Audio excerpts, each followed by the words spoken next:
今天的这期影片，我会教大家如何快速的获得4000小时的观看时长。如果你还在苦恼，不知道自己什么时候才能达到4000小时的观看时长，通过获利标准，千万别错过了这期影片。Hello， 大家好，欢迎回到我的频道，我是 Grayson。我的频道主要是分享一些 YouTube 运营的技巧和方法，以及如何开始网络赚钱、网络创业的内容。如果你也喜欢这样的内容，欢迎订阅我的频道，打开旁边的小铃铛，我会每周更新影片。首先，我想问大家是不是有这个误区？要想达到4000小时的观看时长，就必须达到某某数量的观看量才行。其实观看时长并不基于观看量，而是基于观众粘度。举一个例子，如果你的一支影片为10分钟，有100个观众观看了5分钟，那么你就得到了500分钟的观看时长。如果这100个观众完完整整的看完了整部影片，那么你就获得了1000分钟的观看时长。所以观众粘度更能够影响你的观看时长。如果你的观众只看了1分钟你的影片，那么你就需要很多的观看量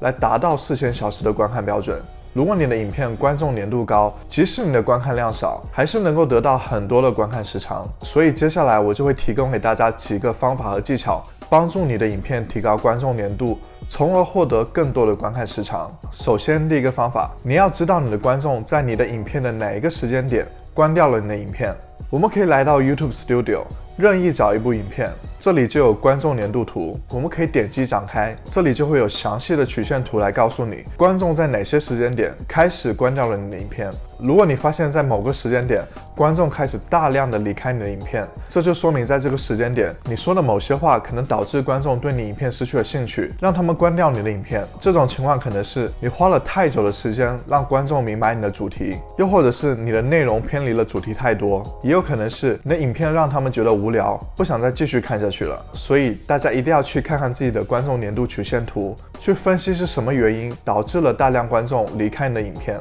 从中总结经验教训，这样就可以提高下一部影片的观众粘度。如果你没有从中总结经验，你的每一部影片还是会犯同样的错误，你的影片观众粘度始终无法得到提高。第二个方法，在影片的前15秒就要抓住观众的注意力。如果你无法在影片的前15秒就抓中你观众的注意力，他们就很容易关掉你的影片。影片的这前15秒是最珍贵的，利用好这15秒，直接明了的阐述你影片的宗旨，会让观众观看你影片更长的时间。我们应该尽量避免在影片的开头说一些没有意义的内容。我们要知道，大部分观众来 YouTube 都是带着目的来的，他们都是带着问题来寻求解决方法的。如果你在影片的开头说一些自己的故事，或者是其他没有意义的内容，这会让观众觉得你在浪费他的时间，他们就很容易关掉你的影片。所以我的影片一开头都会告诉大家今天的影片内容是什么，看完这部影片可以帮助他们解决什么问题，这样观众就会非常明白我的影片是什么内容，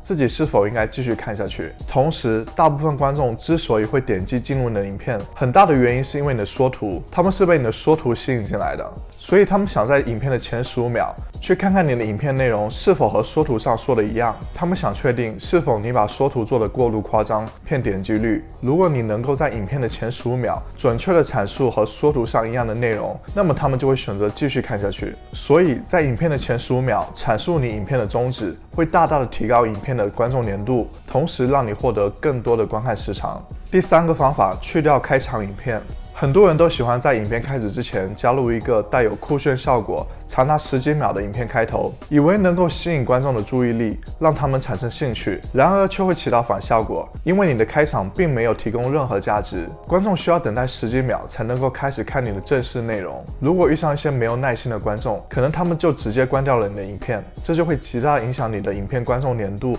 和影片观看时长。所以我希望大家如果有自己的开场影片的，先问问自己，这个开场影片是否有提供给观众价值，还是只是为了好看。如果开场没有提供价值，我建议大家去掉这个开场，直接进入主题，告诉观众你的影片主旨，我相信你会看到很大的变化。第四个方法，快速进入主题。我现在做 YouTube 已经4个月了，但是一开始的时候，我需要花大概2到3分钟才能真正的进入主题。其实之后想一想，我可能只需要30到40秒就可以切入主题。如果你需要花很长时间才能够进入真正的主题，你会让观众觉得你的影片很无聊，他们就很容易离开你的影片。相对的，如果你的影片节奏控制得很好，你的每一个点都能够紧凑的接上，不断的为观众提供价值，那么你就能够一直抓住观众的注意力，让他跟着你的节奏走。这里给大家提供个小方法，在录制影片之前，写好影片的大纲，把影片主要讲的点都列出来，这样就会让你的影片更有逻辑、更有条理，不会加入一些没有用的内容。这样你就能够整部影片都带着观众跟着你的节奏走，一直吸引他们的注意力，从而提高你影片的观众粘度，获得更多的观看时长。第5个方法，创作可搜索的影片内容。如果你的影片是做你的生活 vlog， 记录你一天的生活，观众就很容易在某个时间点对你的影片失去了兴趣，离开你的影片。相反，如果你的影片是一部教程类或者是知识类的影片，这就意味着你的整部影片都在不断的提供给观众价值，帮助他们一步一步解决他们的问题，这就会让观众更有动力的观看完你的影片。所以，如果你的影片内容在回答某个问题，或者是在 YouTube 上经常被搜索的内容，你有更大的机会让观众观看你的影片，并且看完大部分的内容，因为你在帮助他们解决问题。第6个方法，在你上传影片之前，自己先看完一遍影片。当你剪辑好之后，你把身边所有能够让你分心的东西全部放在一边，专心的从头到尾看完这部影片。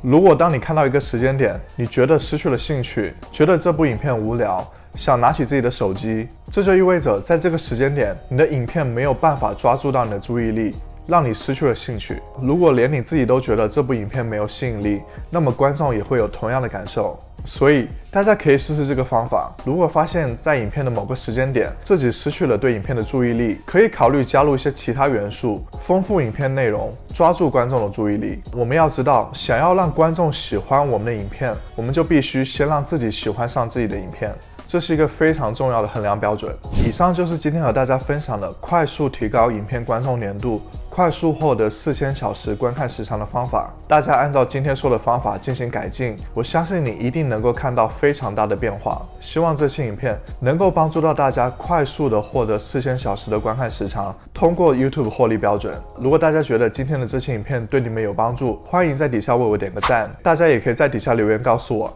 你们在经营 YouTube 频道的时候遇到了哪些问题，这样我就可以做成影片来帮助你们解决问题。如果大家想了解更多关于 YouTube 的内容，欢迎订阅我的频道，打开旁边的小铃铛，我会每周更新影片。那我们下次再见，拜拜。